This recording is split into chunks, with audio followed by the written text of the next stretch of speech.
আস্তে আস্তে চলে গেলাম নাটক করতে করতে কলেজে। ওমা, এ দেখে আমার উপরে হাত রাখে। এদিকে আমার কিছু পর্দাওয়ালা বান্ধবী আছে, ক্যামেরা দেখলেই তাদের নাচানাচি পারাপারি শুরু হয়ে যায়। তাদের নাচানাচি দেখার জন্যই আসলে ক্যামেরাটা অন করলাম। বলতে বলতে ডিসি পার্কের সামনে এসে গেলাম, কিন্তু কষ্টের ব্যাপার অনেক সকালে যাওয়ার কারণে কোনো জোড়া জোড়া দেখতে পারিনি। খুবই খারাপের ব্যাপার এটা। কিন্তু কষ্টের ব্যাপার হচ্ছে, এমন একদিন কলেজে গিয়েছিলাম যেদিন নাকি কেল্লাও বন্ধ ছিল, ডিসি পার্কও বন্ধ ছিল। দুঃখজনকভাবে আমাদের কলেজও বন্ধ ছিল, যার কারণে আবার টাকা দিয়ে গিয়েছিলাম, আবার টাকা দিয়ে আসতে হলো। শুধু শুধু টাকাটা ইনভেস্ট হলো আমাদের।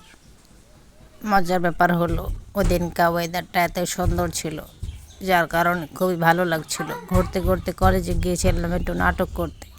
গিয়ে দেখি এক স্যার, মানে আমাদের দাদু, বসে আছে সামনে। সে আমাদেরকে দেখে চেতে গেছে যে আমরা বন্ধের দিন কেন কলেজে এসেছি। তা আমি বললাম, নাটক করতে এসেছি আপনাকে দেখানোর জন্য, আপনি কি দেখবেন? সে বলল, না আমি দেখব না, তোমরা যেতে পারো।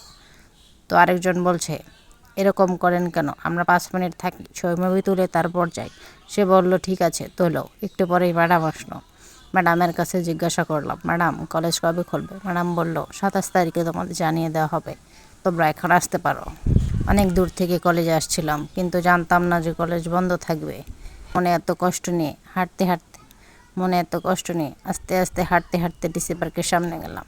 সামনে যাওয়ার পরে কিছু বান্ধবীরা বলল যে চল আমরা লঞ্চ ঘাট যাই। ওখানে গিয়ে দেখি এত বৃষ্টি শুরু হয়েছে, সব ভিজে গেছে জামা কাপড়। সেখান থেকে আবার বাড়ি আসলাম। বাড়ি আসার পর আবারও বৃষ্টি ছাড়লো। ছাড়তে ছাড়তে বৃষ্টি পড়তে পড়তে এভাবে আমাদের দিন গেল।